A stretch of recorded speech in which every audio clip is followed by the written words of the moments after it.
Hello dear students, good morning. आप सभी को स्वागत है आप सभी का आपके अपने यूट्यूब चैनल स्टडीएबल पर। तो बच्चों, आज हम पढ़ेंगे कक्षा 7 का मैथ, जिसमें हम देखेंगे ब्याज कैसे ज्ञात करते हैं और दर कैसे ज्ञात करते हैं। इन्हीं पर आधारित दो टाइप के हम सवाल आज हम इसमें पढ़ेंगे। तो बच्चों, लास्ट तक वीडियो जरूर देखना। हम पहला सवाल सोल्व करने जा रहे हैं। जैसे कि इसमें मूलधन दे रखा है और वार्षिक ब्याज की दर दे रखी है, समय दे रखा है 3 वर्ष, और ब्याज हमसे ज्ञात करने के लिए कह रहा है। ये ब्याज कह रहा है, लेकिन हम इसमें साधारण ब्याज का फॉर्मूला अप्लाई करेंगे, फॉर्मूला लगाएंगे यहाँ पे। ठीक है, पहला सवाल हम हल करना स्टार्ट करते हैं। क्या दे रखा है? दिया है। एक तो मूलधन दे रखा है। मूलधन कितना है हमारे पास? 500 रुपये। 500 रुपये। और वार्षिक ब्याज की दर दे रखी है। वार्षिक ब्याज की दर। और क्या दे रखा है? दर कितनी है? 12%। उसके बाद समय दे रखा है हमें, समय बराबर 3 वर्ष। और क्या पूछ रहा है हमसे?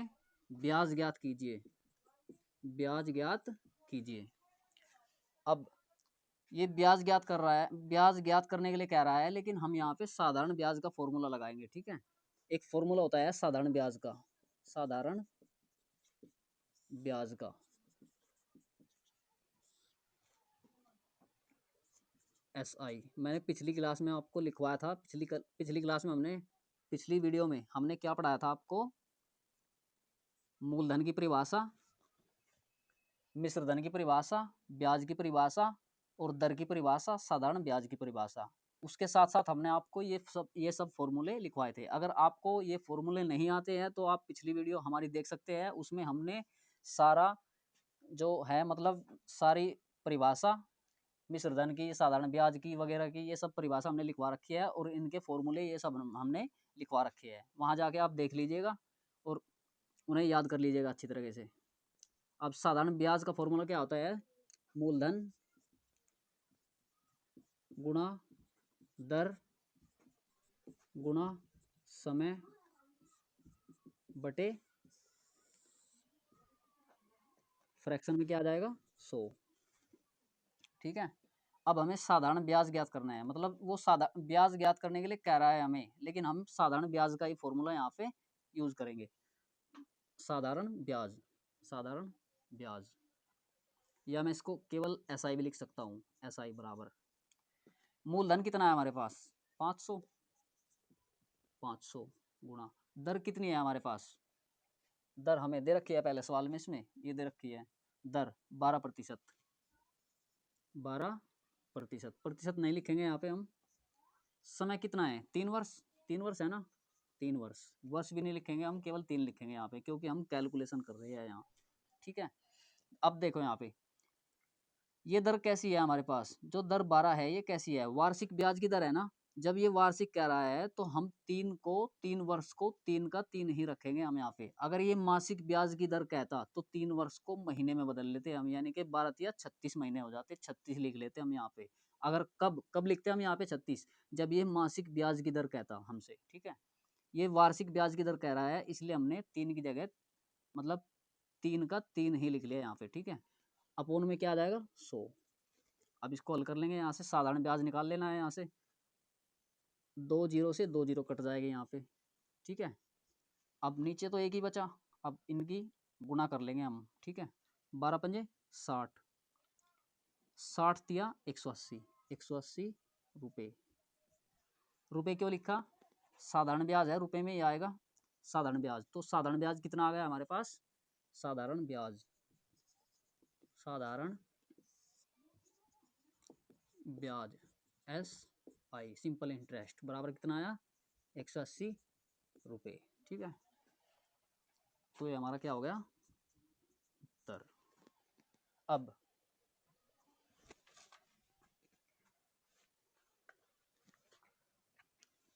मैं इसको रख कर रहा हूँ। पहला सवाल हो गया, दूसरा सवाल करते हैं हम यहाँ से।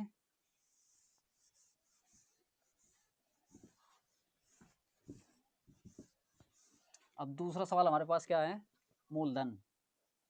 मैं इसको उतार नहीं रहा, डायरेक्ट मैं फॉर्मूला लगा करके सवाल सोल्व कर रहा हूँ। ठीक है, जैसे दूसरे सवाल में क्या दे रखा है? मूलधन दे रखा है, समय दे रखा है 73 दिन, और ब्याज दे रखा है, और वार्षिक ब्याज की दर हमसे पूछ रहा है। ठीक है, अब दर वाला फॉर्मूला देख लो क्या होता है, मैंने लिखा था दर वाला फॉर्मूला तुम्हें पिछली वीडियो में। दर वाला फॉर्मूला क्या होता है, दर आर बराबर साधारण ब्याज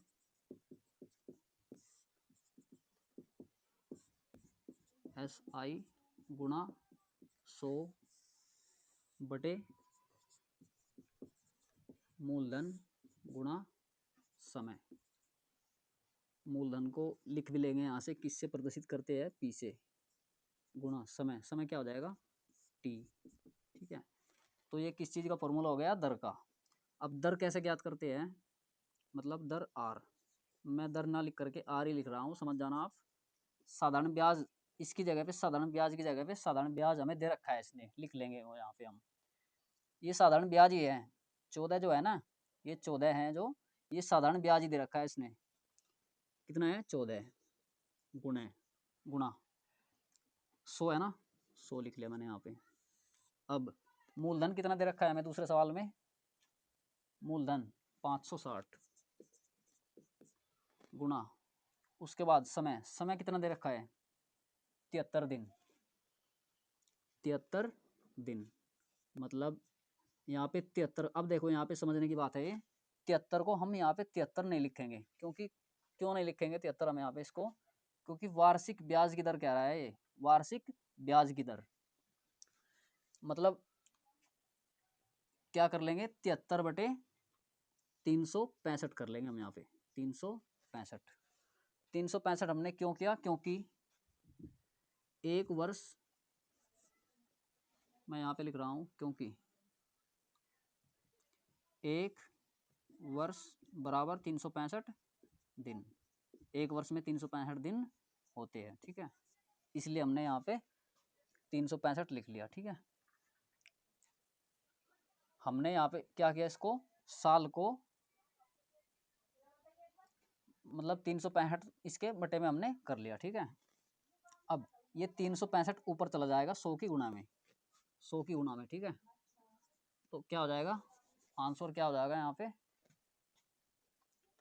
पे थोड़ी जगह कम है, आप समझ जाना। मैं अगली लाइन में इसको, जो 365 है ये, अगली लाइन में मैं क्या करूँगा, इसको 365 को यहाँ पे 100 की गुणा में लिख लूँगा। ठीक है, ये 73 नीचे आ जाएगा। क्यों, क्योंकि देखो 100, इसके 100 के बटे का हमने, 100 के बटे में हमने एक मान लिया, 73 का तो बटा है 365, और 100 का बटा तो कोई है नहीं, तो हमने इसका बटा एक मान लिया। अंदर वालों की अंदर गुना हो जाएगी, बाहर वालों की बाहर गुना। ठीक है, तो 365 किसकी गुणा में चला जाएगा, बाहर वालों की बाहर गुना, अंदर वालों की अंदर गुना। तो 365 100 की गुणा में चला जाएगा, और 73 की गुणा में एक आ जाएगा। ठीक है, तो इसलिए मैं 365 को ऊपर भेज रहा हूँ। ठीक है, लो मैं करके ही दिखा रहा हूँ आपको।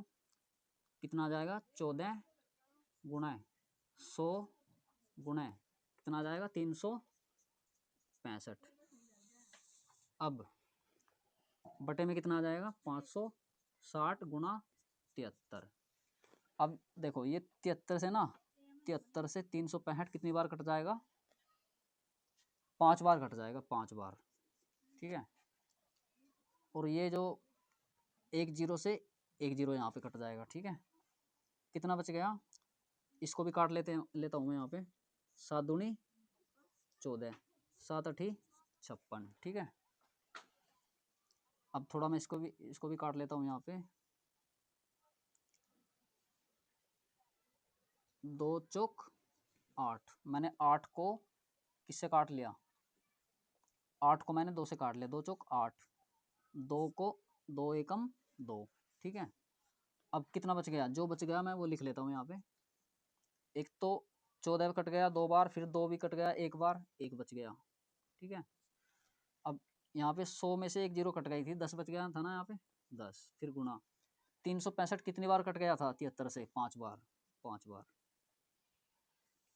अब 560 8 बार कट गया, मतलब 56 8 बार कट गया, 8 फिर 4 बार कट गया, तो नीचे कितना आ गया, 4। अब 73 तो एक बार कट गया था ना, एक। अब इनकी सारों की गुणा कर लेंगे हम, एक की 10 में गुणा करेंगे, 10 एकम 10, 10 की गुणा 5 में करेंगे, 10 पंजे 50। अब 4 एकम 4, जब 50 को हम 4 से भाग कर लेंगे तो कितना आ जाएगा, 12.5, शायद इतना ही आएगा, 12.5%। दर कह रहा है, दर किस में आता है, प्रतिशत में, तो इसलिए प्रतिशत में आ जाएगा दर यहाँ पे, तो 12.5% क्या हो जाएगा, आंसर। देख लो एक बार करके, 50 को 4 से भी काट के आप देख सकते हो, 12.5 आ जाएगा शायद, ठीक है।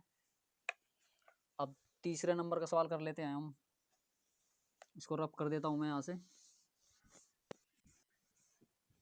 तीसरे नंबर का सवाल क्या है, इसने दे रखा है हमें, एक तो दे रखा है मूलधन, और दूसरा दे रखा है वार्षिक ब्याज की दर, और समय दे रखा है 3/1/2 वर्ष, और ब्याज ज्ञात करने के लिए हमसे कह रहा है। तो इसमें भी क्या काम करेंगे, साधारण ब्याज का फॉर्मूला अप्लाई कर लेंगे, ठीक है, लगा लेंगे।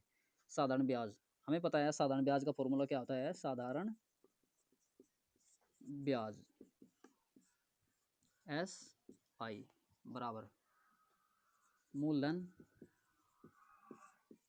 P गुणा दर R गुणा समय T/100, ठीक है।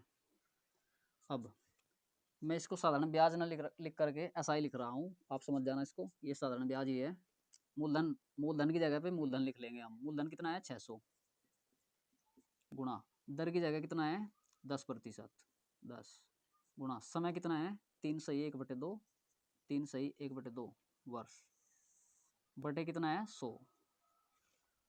अब साधारण ब्याज निकालने के हम यहाँ से 2 जीरो से 2 जीरो कट जाएगी, ठीक है। अभी अभी मत काटो, 0 0, 600 पहले लिख लो इसको, पहले इसको खोल लेंगे हम सही करके, मतलब जो सही में है ना ये 3/1/2, इसको खोल लेंगे हम। 600 गुणा 10 गुणा 2 तिया 6, 6 और 1 7, 7 बटे कितना हो जाएगा 2 हो जाएगा ये, ठीक है। और यहाँ पे कितना आ गया, बटे में कितना चल रहा है 100। अब जो 2 है ना, ये 2 100 की गुणा में आ जाएगा, नीचे आ जाएगा ये, ठीक है। अभी बताया था मैंने आपको कैसे आता है, ऊपर भी जाता है, ऊपर मतलब जो जैसे वो 365 ऊपर गया था ना, ऐसे ही 7 के बटे में 2 है, 100 का बटा हम 1 मान लेंगे, अंदर वालों की अंदर गुणा, बाहर वालों की बाहर गुणा, तो ये 2 100 की गुणा में आ जाएगा, ठीक है। तो 600 का 600 ऐसे ऐसे कैसे लिख लूँगा मैं इसको, 10 का 10, 7 और बटे में क्या चला जाएगा, ये 2 जो है 100 की गुणा में चला जाएगा। अब काट लो, 100 से 600 को काट लो, 100 छिका 600, ठीक है। अब 2 से 6 को भी काट लो, 2 एकम 2, 2 तिया 6, अब 3 आ गया यहाँ पे, 600 से 600 6 बार कटा, फिर 6 3 बार कट गया, ठीक है। अब 3 जो बचेगा पहले उसको लिख लो, कितना बच गया 3 गुणा 10 गुणा 7 बटे में 1 गुणा 1। अब इनकी गुणा कर लेंगे, 3 दाई 30 सते 210 बटे 1, या मैं 210 बटे 1 को क्या लिख सकता हूँ, या 210। साधारण ब्याज कह रहा था ना ज्ञात करने के लिए, तो ये रुपए में आ जाएगा, ठीक है, रुपए उत्तर। आज के लिए बस इतना ही। तो दोस्तों अगर चैनल पे आप नए हो तो हमारे चैनल को सब्सक्राइब करो, जिसका नाम स्टडीएबल है। वीडियो को लाइक करो, शेयर करो, और कमेंट में हमें बताओ आपको वीडियो कैसी लगी। थैंक यू, आज के लिए इतना ही। आगे सवाल करेंगे हम इससे नेक्स्ट वीडियो में, दर ज्ञात करने वाले, समय ज्ञात करने वाले, मूलधन ज्ञात करने वाले, और साधारण ब्याज ज्ञात करने वाले, ये सवाल हम अगली वीडियो में, नेक्स्ट वीडियो में कर लेंगे। थैंक यू, धन्यवाद।